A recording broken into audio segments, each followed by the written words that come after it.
রমজান মাসে কি জাহান্নামের শাস্তি বন্ধ থাকে? রমজান মাসে জাহান্নামের শাস্তি বন্ধ থাকে না। রমজান মাসে জাহান্নামের শাস্তি বন্ধ থাকবে মর্মে রাসূল সাল্লাল্লাহু আলাইহি সাল্লাম কিছু বলেননি। তবে রাসূল সাল্লাল্লাহু আলাইহি সাল্লাম বলেছেন রমজান মাসে জাহান্নামের দরজা বন্ধ থাকে। আবু হুরায়রা রাদিয়াল্লাহু তাআলা আনহু বলেন, রাসূল সাল্লাল্লাহু আলাইহি সাল্লাম বলেছেন, গুল্লেকাত আবওয়াবু জাহান্নাম, রমজান মাসে জাহান্নামের দরজা বন্ধ করা হয়। ও ফতেহাত আবওয়াবুর রাহমা, রহমতের দরজা খুলে দেওয়া হয়। ও ফতেহাত আবওয়াবুল জান্নাহ, জান্নাতের দরজা খুলে দেওয়া হয়।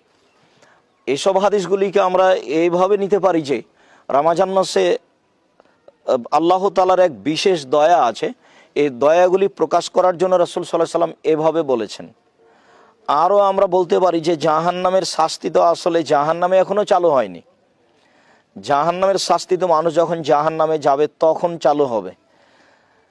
তবে আমরা এ মর্মে বলতে পারি যে মানুষ মারা গেলে জাহান্নাম এবং জান্নাত তার সামনে পেশ করা হয়, তখন কবর থেকেই সেই জাহান্নামের শাস্তি অনুভব করে থাকে। কেননা জাহান্নামের দরজা তার সামনে খুলে দেওয়া হয়, সে জাহান্নামের শাস্তিও অনুভব করে, জাহান্নাম দেখতেও পায়।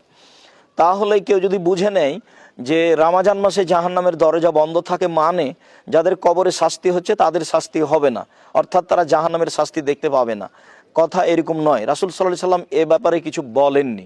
বরং এটাই ঠিক যে বাকি 11 মাস যেভাবে কবরের শাস্তি হতে থাকে রমজান মাসও সেভাবে হতেই থাকবে।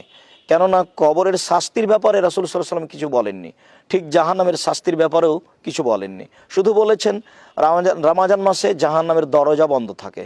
অতএব রমজান মাসে জাহান্নামের শাস্তি বন্ধ থাকে কথাটি ঠিক নয়। আল্লাহু আ'লাম। ওয়া সাল্লাল্লাহু আলা নবী ওয়া সাল্লাম।